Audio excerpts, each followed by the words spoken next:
Hi guys, तर आजच्या माझ्या ब्लॉगमध्ये तुमचं सर्वांचं स्वागत आहे. तर इकडे बघा, आमच्या इथे मिळाली कंट्रोलमध्ये. तर तुमच्या इकडे दिवाळी निमित्त काय काय मिळालं ते कमेंटमध्ये मला नक्की सांगा. तर बघू शकता, मी करत आहे इथे ड्रायव्हिंग आणि मला सर्वच गाड्या चालवतात. त्यानंतर बसवलं मी माझ्या हस्बंडना माझ्या मागे आणि त्यांना तर नेतोच मी आता 120च्या स्पीड. त्यानंतर पोहोचलो आम्ही रूमवरती आणि इकडे बघा एक प्रोग्राम चालू होता, त्याचाच खूप साऊंड चालू होता.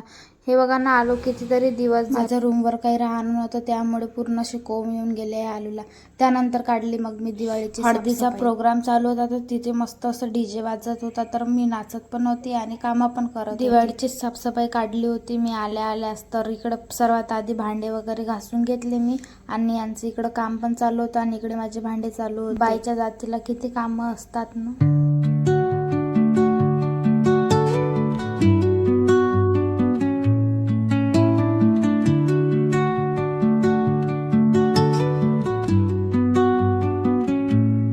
भांडे वगैरे घासून झाले आणि हे बघा, मी सगळं काढला होता माझ्या इथचा पसारा, पूर्ण रॅक वगैरे सुद्धा घासून टाकली होती. दिवाळी आहे ना, तर साफसफाई करावीच लागतात. पाणी वितळासाठी इकडे सर्व भांडे ठेवून त्यानंतर असं मस्त किचन वगैरे आवरलं आणि मी रेडी झाली. बघा तुम्ही पण किती सुंदर दिसत आहे ना खाली खाली.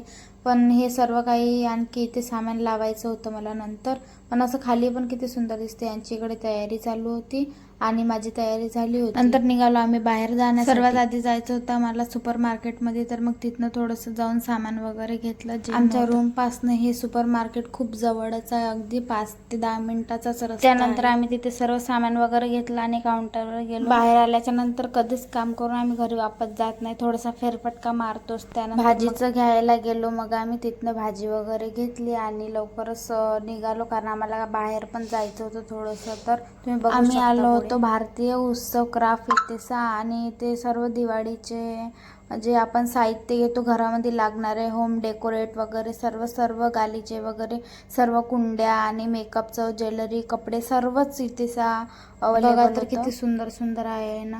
यांना ही कुर्ती आवडली होती, पण मला तेवढी कम्फर्टेबल आणि आवडलीच नव्हती मला. असा काहीसा क्राफ्ट उत्सव सेल चालू होता आमच्या यवतमाळमध्ये आणि मी घेतलं. मग हे मला तर काही घेऊच नव्हते देत, हे चलच म्हणत. फायनली पडलो मग आम्ही बाहेर घरी जाण्यासाठी. तर बघू शकता तुम्ही, रात्रीचे वाजले होते 10 ते 11 आणि आम्ही इकडे फिरत होतो, कारण आम्हाला घ्यायचं होतं थोडंसं सामान.